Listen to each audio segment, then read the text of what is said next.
Guys, welcome to my channel. If you're new, my name is Din and I'm going to show you how to prepare your ingredients, mix the spices and then cook the dish. Very simple method I'm going to use, so please follow the instructions carefully. So let's cook.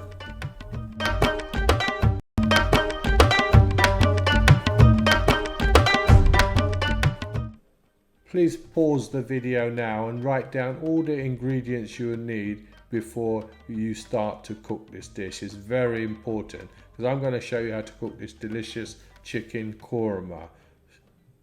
Start to finish, it's going to take you 20 minutes. Yes, you heard me right, 20 minutes. So in a hot saucepan, put in your oil, add your cinnamon, bay leaves and cardamom. You can use the green cardamom. Unfortunately, I didn't have any. I keep forgetting to buy green cardamom. I'll have to put that on my list. Anyway, in a hot saucepan, add your oil, your cinnamon, bay leaves and cardamom, and also your garlic and ginger paste, which I make up beforehand and freeze them. It's very easy to make. I've got a recipe showing you, so look it up on my channel and do what I do. Then I've added the onions and I've also added my salt, which I use is pink Himalayan salt, which is natural and it has a good flavour. Now the secret of cooking my 20-minute curries is there's a lot of stirring going on and there's a lot of heat as well. I'm cooking on medium to high heat and also with the lid on, so it's creating steam and also heat. So this way it will break down the onions much quicker. I don't blend my onions. This is the way I do it, and it gives it a better texture and taste and also flavour, which is the most important. As you can see, I'm constantly stirring it to help to break down the onions. And also I've noticed that if you use 2 larger chicken breasts to cook any of these 20-minute curries, they seem to be quite tough and also fibrous. So I would recommend using smaller breasts, roughly about I would say maybe 100 grams per breast or 150, which is more tender and much easier to cook. Also, when you cut up the chicken, make sure the chicken is probably about 2 centimeter square pieces roughly, and that will help it cook much quicker. Now also I would like to mention to a lot of my viewers who keep mentioning that I should do it in teaspoon. Now the reason I do it in grams is so that you have the exact measurement of the spices used, the onions used, the oil used and so on. So when you cook it, it should turn out exactly like mine, because everybody's teaspoons are different, their weight level is different and so on. So I do it in grams, so please don't mention in the comments to do it in teaspoons, because I'm not going to, because this is for the masses, not for the 1 or 2. If you haven't got little scales, buy one on Amazon. They're only 12 quid, so it's not a lot of money, is it now? Remember that when I cook, I don't measure my ingredients at all. I don't use teaspoons, I don't use spoons, I don't use weighing scales, anything. I just look at it and I know exactly how much spices to put in, and that makes me the professional. So if I feel that gram is the best way to learn, then you must respect that. And if you want to learn to cook curries, then who's the chef and who's the pupil? So at the end of the day, please look, learn and cook and enjoy, because that's the whole purpose of these videos, is to show you how to cook something delicious and something easy and something absolutely exact. So what you see me doing is exactly what you should be doing, so that you can create this delicious chicken korma in 20 minutes, or my jalfrezi, which I have on my channel now, and the chicken madras as well. So this is number 3 20-minute curry. If there's any other curry you want me to cook in 20 minutes, leave it in the comments, and I shall try to oblige. Like, we're 4 minutes in now, and we're just about to add our chicken, which we have.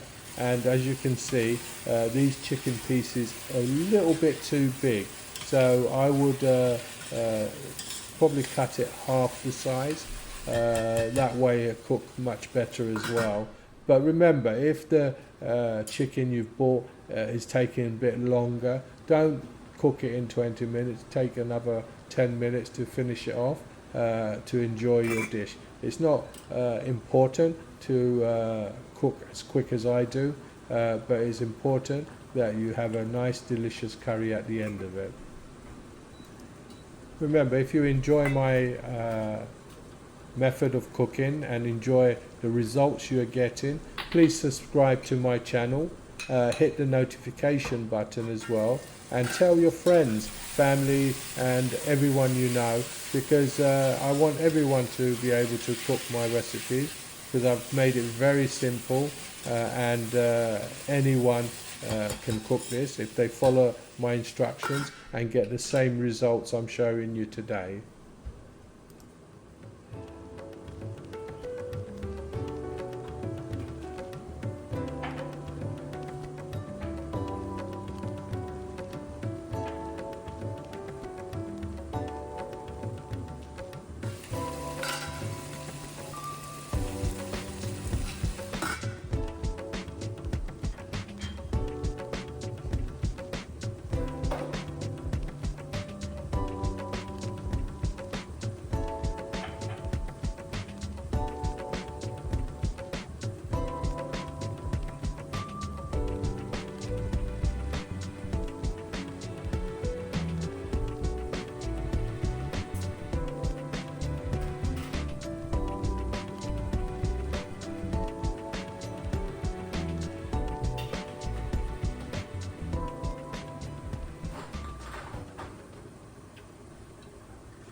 As you can see, the onions are breaking down really well, and by the chicken, it's also kind of grinding the onions, using the chicken to do this as well, which this is the method I'm using, and soon we'll be ready to add our spices, probably halfway through.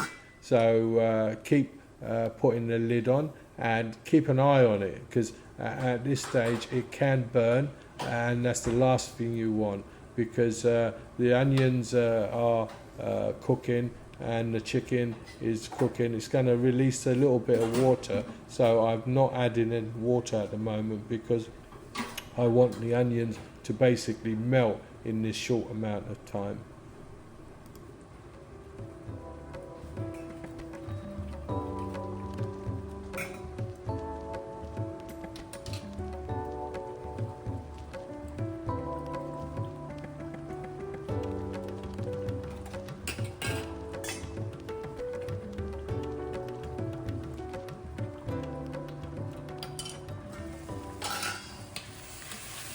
As you can see, the onions are melting, and it's looking really good. Everything is cooking on time, and we're in the right direction to cook a delicious chicken korma. Now, this chicken korma dish is one of my wife's favorite, and she absolutely loves it, and she tried it today. I've never made a chicken korma in 20 minutes. This is my first time I'm making it. I've not had a pre-run or anything like that. I've just got my chicken and ingredients and decided to make the chicken korma in 20 minutes. And as you can see, it's really breaking down the onions, and it's looking really good, and it's going in the right direction. So we'll be ready in 10 seconds or so to add our spices, which we're going to do. I'm going to add some red chili powder. That's optional, but you don't have to add it. I've just added turmeric and some coriander powder. Before went in a bit of garam masala, and also the cumin just went in now. so give that a good stir. We don't need any paprika. Like I mentioned, I add chili because my wife likes it a little bit spicy and sweet. You can try it. Normally chicken korma doesn't have any chili at all, but my wife likes it a little bit chili, so this dish is for her, which she will eat a portion and freeze another few for another day. So try it with the chili. I'm sure you'll enjoy it. If she does, you should as well. So give it a go. There's always a first time for everything.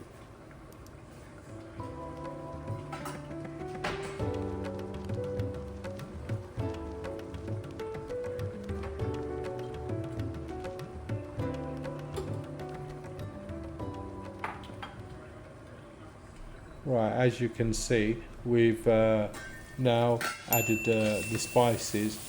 We still haven't added any water at all. This is one of the reasons we don't, is because we want the onions to break down into a nice smooth sauce, which is happening now. The chicken hasn't still released its water, so make sure you keep stirring. Because it can burn at this stage, especially as we've added the spices like you see here. I'm stirring every 30 seconds or so. Now the chicken, you can see, is slightly releasing water.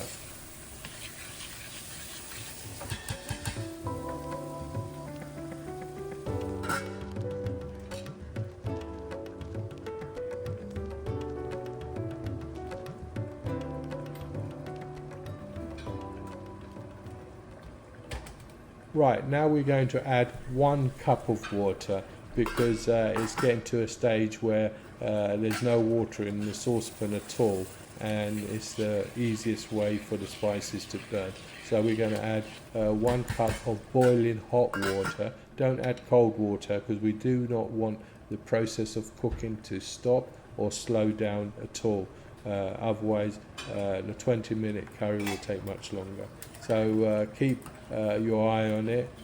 This is the crucial time. We're 12 minutes and 30 seconds, or 12 minutes, sorry, in, and the dish is really cooking well. Right, as you can see, we're getting that sauce I'm looking for.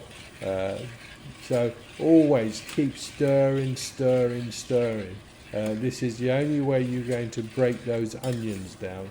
There's no other way to do it. Otherwise, what will happen, you'll get a lumpy curry, which won't be, it'll be nice, but it won't be nice and smooth like a korma should be. So now we're going to add our almond powder, as you can see, and also our coconut powder. I didn't have any coconut powder, so I grinded, that was the sugar went in. But as I was mentioning, I didn't have any coconut powder, so I grinded the powder, and when you do that, the oils are released and it starts to go into a paste. But that's okay, that's not a problem at all. But at least it won't be kind of gritty with the desiccated coconut. So if you haven't got coconut powder, or you can't get hold of any, just grind it down into a finer powder, and it may turn into a paste. So don't worry about that, that's fine. Once you cook it, you won't know any difference at all. But the reason I use coconut powder, so you get a nice smooth sauce and it's not grainy to the taste. As you can see, it's really broken down really well. And now I'm going to add my carnation milk. I don't use cream, I use carnation milk because I find cream is a little bit sickly, especially if you put a lot of cream in. I'm putting probably about 200 mils of carnation milk in this recipe, and that will give it a nice creamy and look about it, and a nice kind of creamy white look, I think. Yeah, so I've added like 200 ml in total, and this will be absolutely delicious. In the old days, I used to remember that my mum used to cook a chicken korma using milk, but unfortunately in restaurants you haven't got the time for that to decrease. I'm also added another cup of water here, so in total I've added 2 cups of water. In the 70s my mum also used to use milk in the korma, and that would take quite a while to thicken, so as the years went on we started to use carnation milk. I don't know if other restaurants use carnation milk, but we used to, and we did right up to 2014 when I closed down my operations and retired from the industry. So you cooking my recipes are keeping them alive, so I hope you enjoy what I show and enjoy the flavors from the past, probably. Yeah, as you can see, I'm going to have this for my dinner, and I've just put on lentils which I've made, called mashkali dal, and it's got some prawns in it, which is very nice. The recipe is also on my channel if you want to try it. So you can cook your rice and any other dish to go with your chicken korma, and have it all ready in basically 20 minutes. Now look, doesn't this curry look delicious? It's not lumpy or chunky. The onions have broken down really well, and we're getting a really nice smooth texture to it. We've only got another probably 4 minutes left to cook, so this is coming to an end. So I hope you enjoyed this recipe, and most importantly I hope you enjoy cooking it, because I know it tastes good, so I won't have to say I hope you enjoy the flavors. I'm just putting in half a teaspoon of cardamom powder if you have it. That will really enhance the flavor, and you'll be surprised how good this korma is. And I'm sure you will not find this in your local, because this is cooked absolutely fresh, start to finish, in 20 minutes. So remember, if you enjoy my content, please subscribe. It doesn't take long. Just hit the button at the bottom of the screen and subscribe to my channel, and also hit the notification button and the like, so that you get notified when I post new videos. I try to post a video once a week, but sometimes I'm a little bit busy or preoccupied, and enjoying life, as they say. You know, I am retired, so I like to make the most of my life, and I like to share these recipes with you to all try and enjoy. So please let me know in the comments, which I most appreciate, and I do reply. So if you need any information, I'll do my utmost to give you the answers. So this is goodbye from me, and thanks for watching, and I see you in my next video. So bye, and have a good weekend.